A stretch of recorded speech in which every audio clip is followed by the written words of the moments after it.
Stone Age brain surgery. For decades, we assumed that if someone in the Stone Age had a serious head injury or illness, there was basically nothing to do, as they only had simple tools made of rock and bone, and performing complex medical operations would have been basically impossible. However, scientists eventually started digging up human skulls from thousands of years ago that shattered this belief. These researchers found skulls with perfectly round, artificial holes carefully cut or scraped into them. At first, some thought these holes were just damage from weapons, or that they were made after the person had already died. But when medical doctors looked closely at the edges of the bone around the holes, they saw clear signs of healing and new bone growth. This meant that the patients actually survived the operation and lived for many years afterward. This ancient medical practice is called trepanation, which simply means making a hole in the skull to treat health problems, such as relieving pressure inside the head. Surprisingly, the survival rates were pretty high, roughly around 70 to 90%. Rat-driven Black Death. Most people think rats were the main cause of the Black Death, as they carried infected fleas from town to town, which then bit humans and spread the disease. However, when modern researchers started to look at how incredibly fast the disease spread through crowded cities, the rat story stopped making sense. Rats do not travel very far from their homes, and they certainly do not move fast enough to cause such a massive and rapid wave of sickness across an entire continent. To figure out what really happened, scientists used modern computers to test different ways the disease could have moved. They created complex computer programs to see what was causing the spread. The computer results showed clearly that rats could not have been the main cause. Instead, the real spreaders were human parasites, like human fleas and body lice that lived right on the people themselves. Because people in the Middle Ages didn't have as good hygiene as we have today, almost everyone carried these tiny bugs. When a sick person traveled to a new town or interacted with a family member, their infected fleas and lice would simply jump to the next human. This meant the disease was moving directly from person to person. Wild West gun freedom.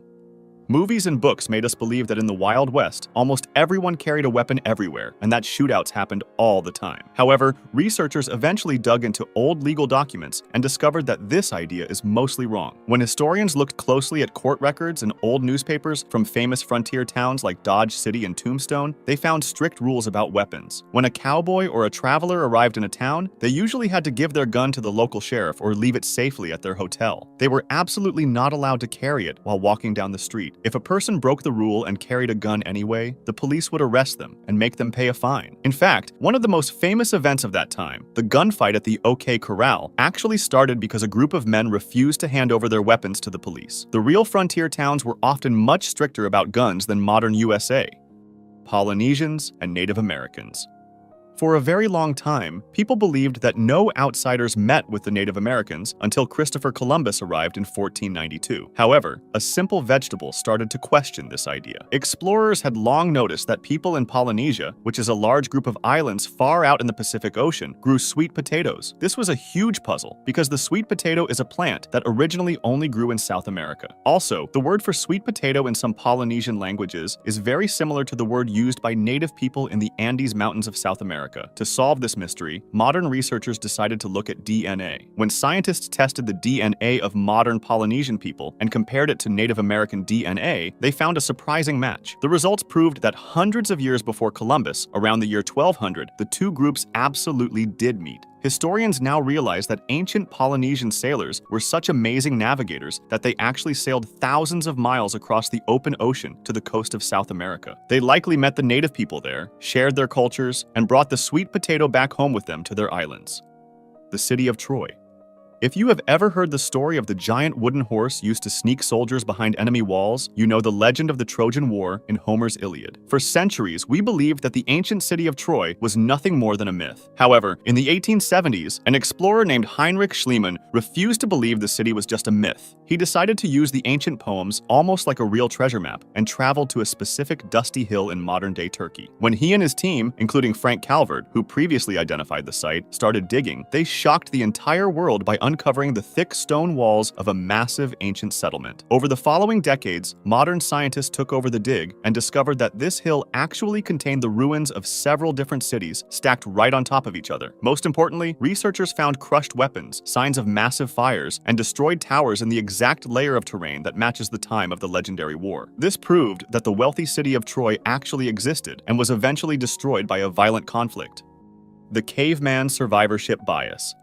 Throughout time, museum displays and popular culture showed early humans living mostly in dark caves. Because the first famous fossils and ancient paintings were discovered inside deep caverns, we naturally assumed that these natural stone shelters were the primary homes for ancient people. This is why we called them cavemen. However, as scientists kept looking, they realized it was a wrong assumption, caused by a survivorship bias. Survivorship bias is, put simply, a mistake where people only look at the evidence that survived and forget about the evidence that was destroyed. In this specific case, materials like wood, animal skins, and plant leaves rot away very quickly when they are left outside in the rain and wind. On the other hand, a deep cave protects whatever is inside. When ancient humans built tents or wooden huts out in the open, those homes eventually decayed completely and left almost no trace behind. But when they briefly visited a cave to paint, perform rituals, or escape a terrible storm, the tools and bones they left there were perfectly preserved for thousands of years. The dinosaurs' feathers.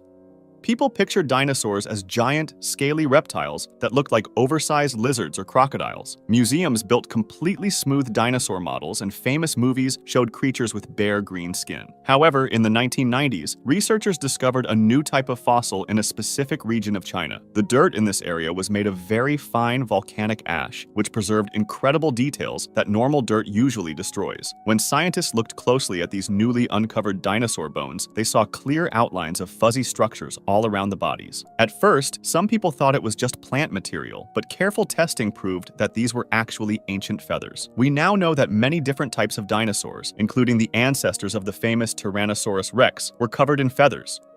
Library of Alexandria's burning.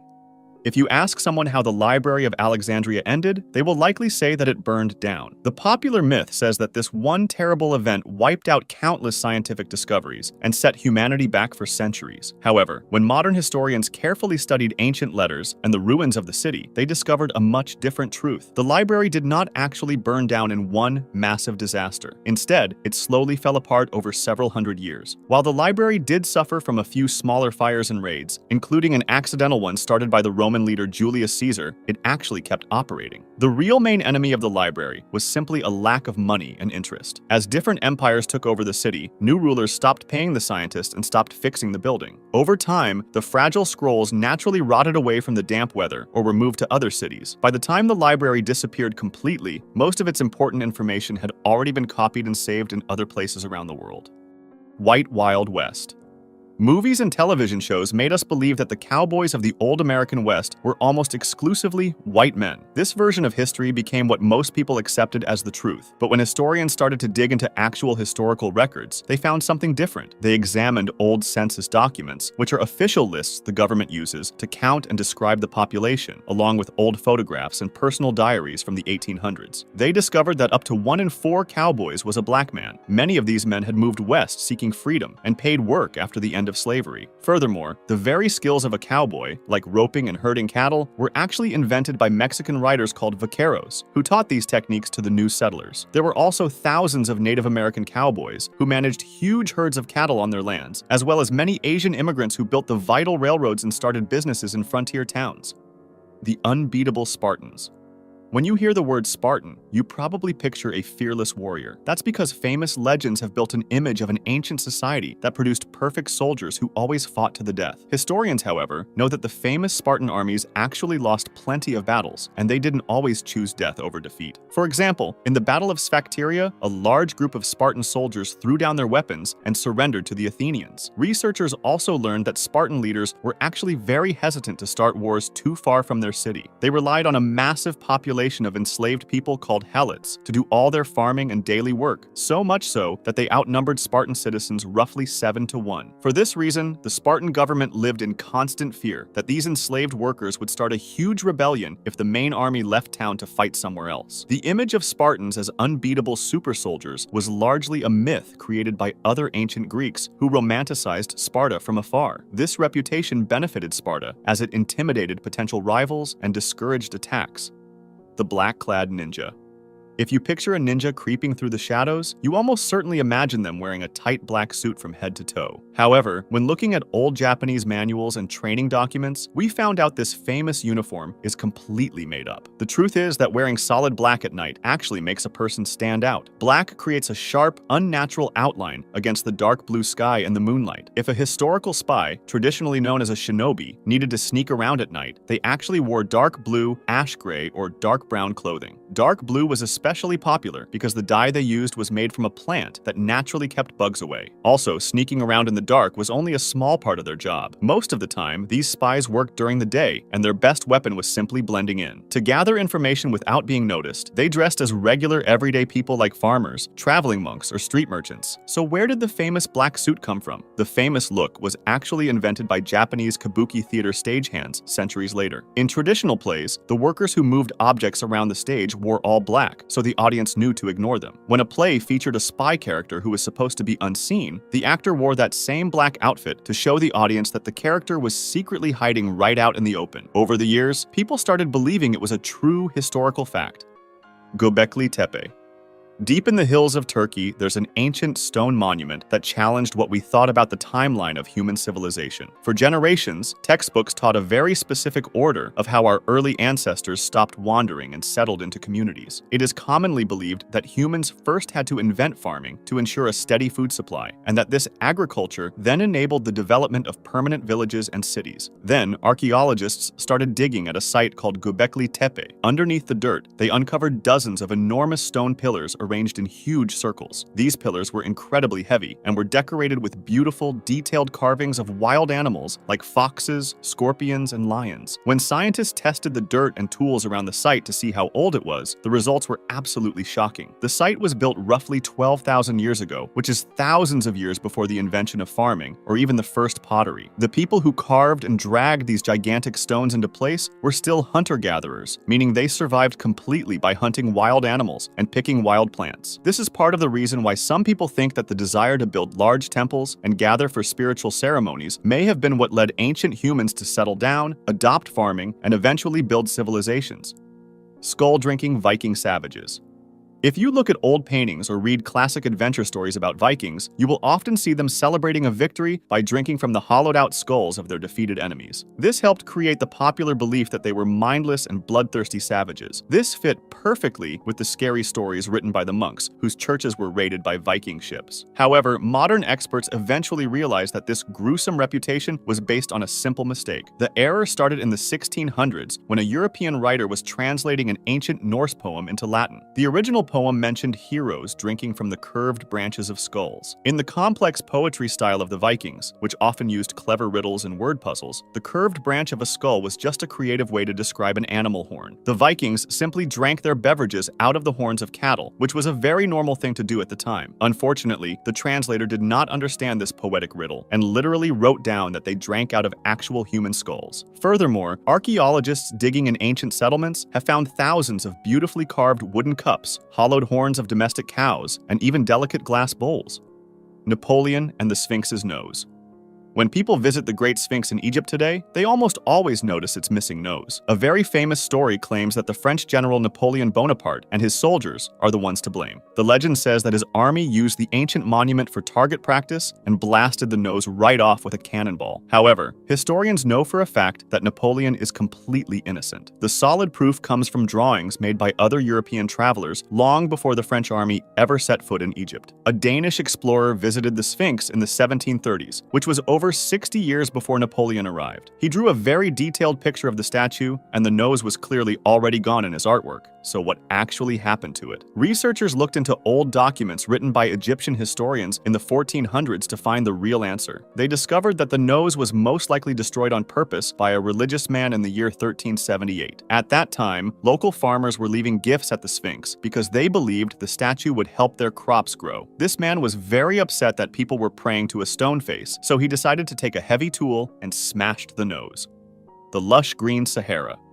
Look at a map of northern Africa today, and you will see the largest hot desert in the world, the Sahara. Because it's so incredibly dry and hostile to life now, most people assume it's always been a barren wasteland. When scientists started using satellites high up in space to scan the desert with special radar, though, they saw something completely unexpected buried beneath the sand. The radar images revealed the hidden outlines of massive ancient rivers, huge lakes, and deep valleys. Soon after, archaeologists explored the deep desert and found thousands of ancient paintings carved right into the rocks. These pictures did not show camels or sand dunes. Instead, they showed people swimming, hunting hippos, and herding cattle across green fields. Scientists know that the Earth naturally wobbles on its axis, which is the imaginary line running from the North Pole to the South Pole. Every 20,000 years or so, this wobble changes how the sun hits the planet and shifts global weather patterns. Around 10,000 years ago, this slight tilt brought massive, steady rainstorms to North Africa. For several thousand years, the Sahara was a lush, green landscape filled with grass, trees, and millions of animals. Human communities thrived there, fishing in lakes and building large settlements. If you want to discuss this video or suggest an idea for the next one, join my Discord, link in the description.